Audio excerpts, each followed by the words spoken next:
Hi. Okay, so yesterday I had sent a post asking if you would want me to do anything for you, what would it be?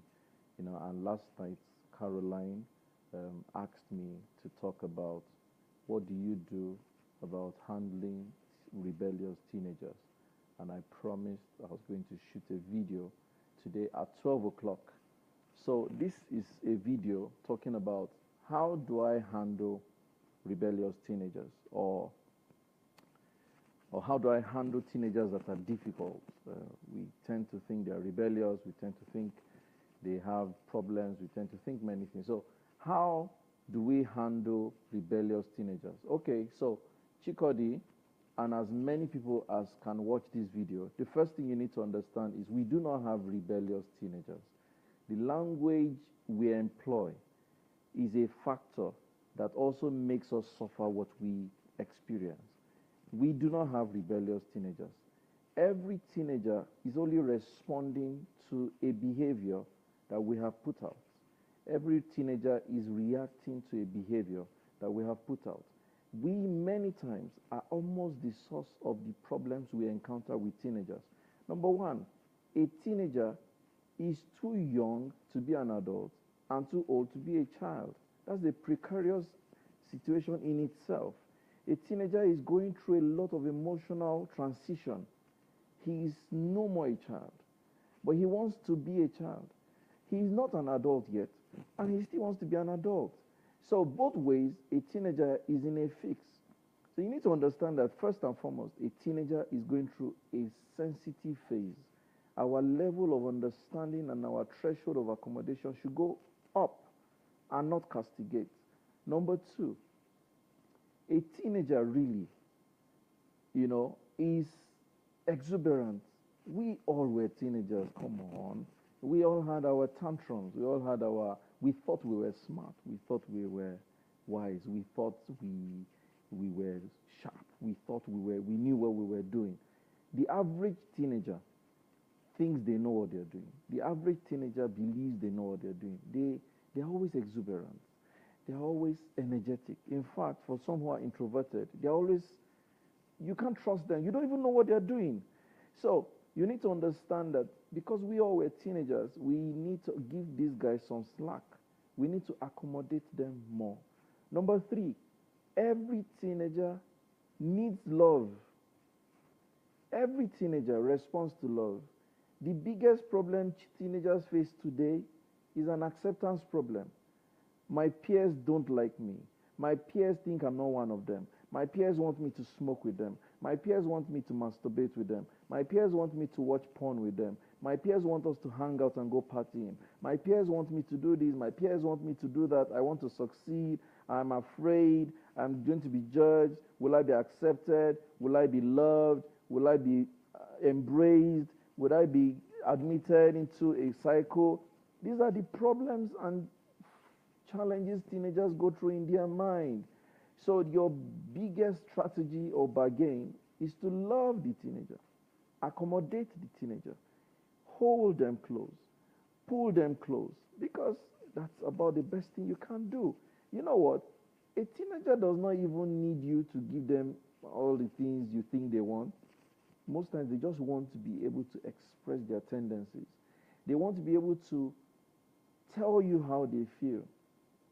I was at a school last week, and I had an opportunity to engage 11 teenagers. And all the teenagers, except two, were crying. I had the privilege of being in that school with my fellow coach, Widad Akinda Honsi. And most of the teenagers were crying. And guess what? They were expressing their pains. They showed so much pain. They feel they are not accepted. They are not understood.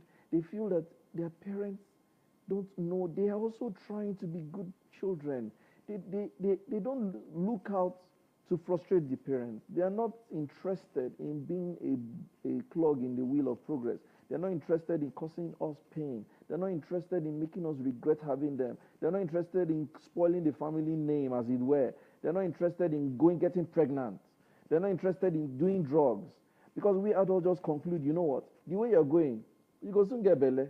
The way you're doing, you start doing drugs. You will start hanging out with bad gangs. These teenagers are not looking out for these things actually. But guess what? And guess why they go there? The acceptance in those cycles is instantaneous. Those drug guys, those vice guys, those guys that look like the bad guys, they don't judge them. They accept them. They love them. They deal with them. They gist with them. They don't make them look like outcasts. So I want to ask you, as a parent, which is easier to acclimatize to? Where you are tolerated and called names and labeled as stubborn, rebellious, unproductive, useless, a threat?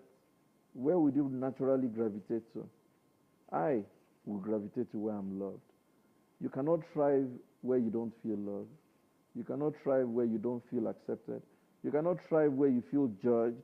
You cannot thrive where you feel every little thing you're queried. You cannot thrive where you feel unaccepted. You cannot thrive where you feel unwanted. You cannot thrive in a place that you don't think you can grow. Teenagers will not thrive in the environment where they feel reduced. What are you doing to your teenager? So, I'd like to strongly recommend the following tips. Number one, let your teenager see the human part of you. You were a teenager, you had your vices, show it, accept them, show love. Let them see that you also made your mistakes. Let them see you're still making mistakes. Let them accept the fact that you're a human. Let them see the real you. Be real, be human, be you. That's number one. Number two, help them find a reference. Help them find a reference. One of the biggest challenges with teenagers is the fact that they don't have a role model to look up to, or they do not have a moral model that can shape their thinking in a positive way.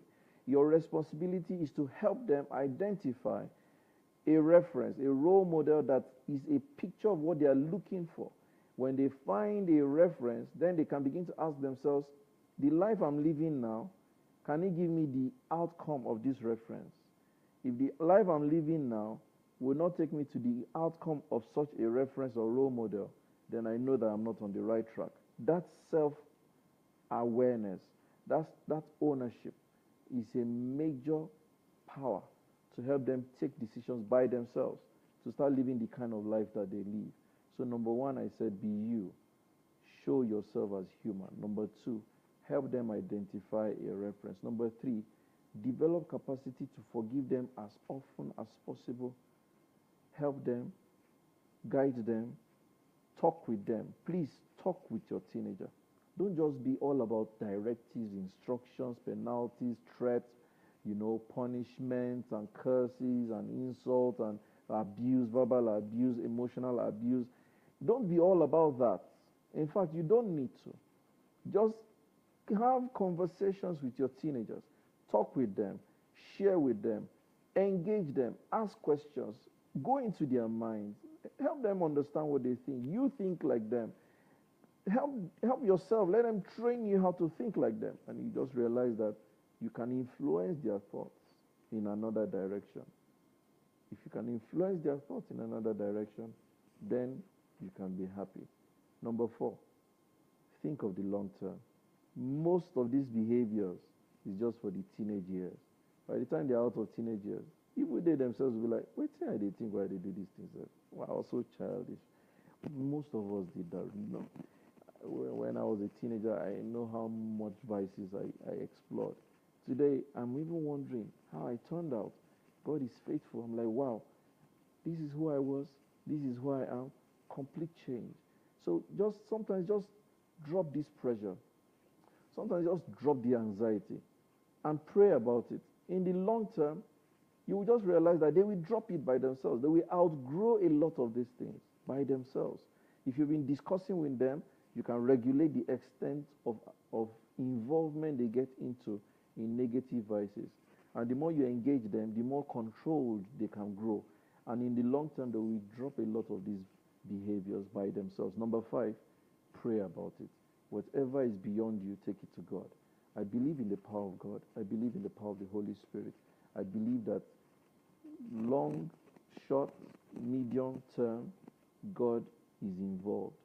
Sometimes it's beyond you. Sometimes it really gets very bad. Sometimes the female teenagers can get pregnant. Sometimes the boys can go into cocaine and drugs. Yes, sometimes it gets very bad. But even the ones that look good, you really can't tell what they're doing.